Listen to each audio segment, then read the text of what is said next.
Golf Central on YouTube, brought to you by the Chrome Soft Golf Ball from Callaway. Hello and welcome into this edition of Golf Central. I am Cara Banks as we take a minute to check in with Jon Rahm, who put together a very good round of golf today. 9 under par 62 that saw 10 birdies on his scorecard through those 17 holes, just a bogey at the 18th as he looks for his 7th consecutive season with a PGA Tour win, which would tie the longest active streak with Justin Thomas. It would also be an 8th PGA Tour victory for the Spaniard, creeping closer to the most all-time by someone from Spain. Sergio has 11 and Seve's second at 9. He spoke to Todd Lewis today. There's so many things we could talk about that you did out there today, but I want to zone in on your putting. You made over 125 feet of putts today, just 22 putts. How comfortable did you feel over the ball on these challenging greens?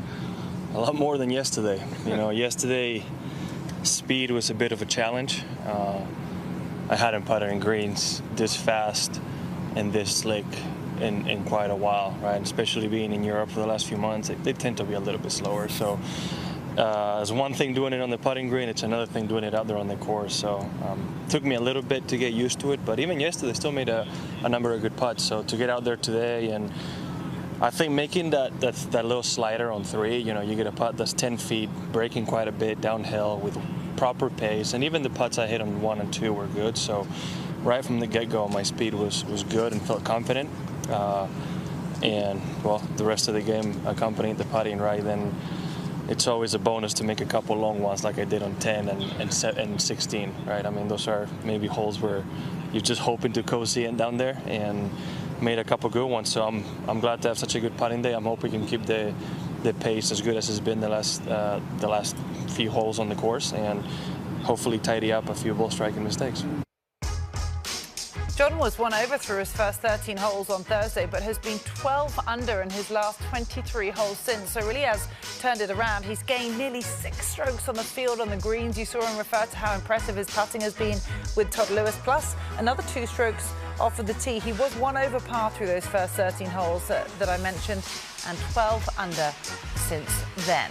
So let's check in with the leaderboard, shall we, and show you where he stands, which is tied on top with Kurt Kitayama, who holds this position through 36 holes for the first time in his career as he looks to convert his first win on the PGA Tour. Just a few back is your defending champion, Rory McIlroy, who's not only looking to win the CJ Cup once again, but reascend to world number 1 in the official world golf ranking. Let's get his reaction to a good week's work so far. And Rory will start the weekend just 2 out of the lead. Interesting 18 holes. If you look at the scorecard, 37-30. What wasn't working early? What was working late? Yeah, I missed a couple of putts early on. Missed a good opportunity at the first hole. Got myself out of position on 2 and 3. And then, you know, I felt like I played okay the front 9. A couple of the shots sort of cost me. Hit short-sided myself on 6 and then missed it where you can't miss it on the 8th hole all the way down to my right side. So just a couple of bogeys, but didn't really feel like I was that far off. And I think that long birdie putt on 10 sort of got me going. And yeah, it was really nice to play a back 9 like that and try to hang on to Rambo's coattails there. How important is patience when you get off to a stumbling start like that?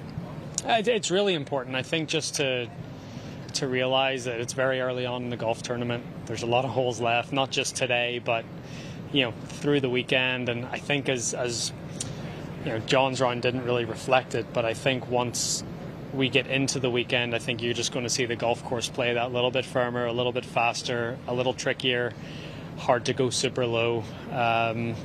So I think even the fact that there was, you know, when I made the turn, I think I was 7 behind the lead, and then, you know, obviously I crawled my way back up there again, but I could see the scoring sort of slowing down a little bit as we get into Saturday, Sunday, just by the golf course firming up and maybe by the course setup getting a little bit trickier. Do you feel like with the golf course changing, which you think will happen, that'll separate the better players? I think so. I think this golf course really has an opportunity here to separate the entire leaderboard. I think it really will. I think it'll really reward the good ball strikers and the players that are really playing well. And you know, it's one of these golf courses. If you're just a little off, it can really punish you. Like I saw today on that front nine. Didn't really feel like I did much wrong, but turned in one over and, you know, needed to play a really good back nine just to get myself back in the tournament. So here is how Rory performed.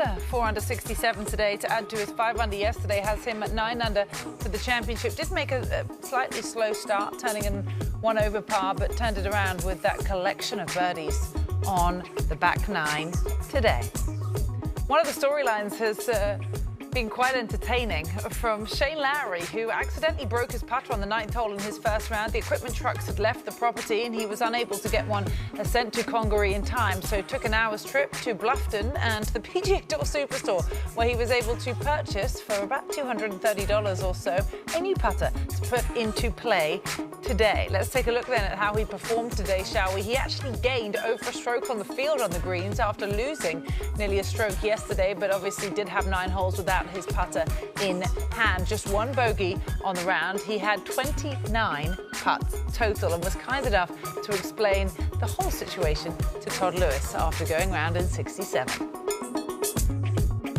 Before we get into your round from today, we want to talk about yesterday. We mentioned it in the broadcast. What happened to your gamer putter in the opening round, and how was your shopping experience at the PGA Tour Superstore?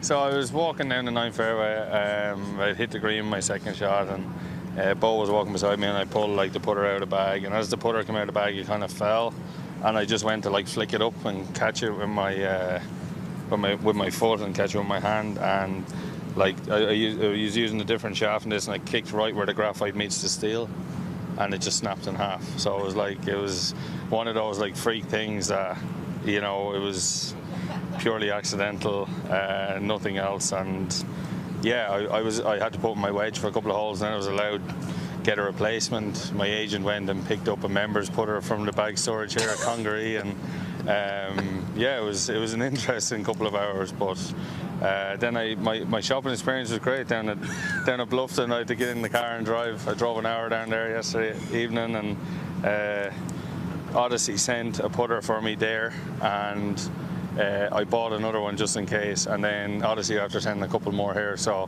I put it okay today. I'm not overly comfortable with the one I have, so I'll see what they've sent, and I'll go and hit a few putts now, and hopefully it's something that will go in the hole for the weekend. Well, you gained over a stroke today on the field, on the green. So I want to give me your impression of the staff there as a major champion walks into the store looking for a putter. I think they knew I was coming, so but they thought my caddy was coming. But I wanted to go down myself, and the guy in there, I forget his name, he lofted and lighted for me, and they were really nice, and they couldn't have been any more helpful. I think the customers were a bit, because I went straight from the course, I was in my golf gear, and the customers were a bit like, you know, a couple of double takes here and there. But yeah, it was you know, no, it was fine. It was good fun, and you know, there's always something. It's never a dull moment.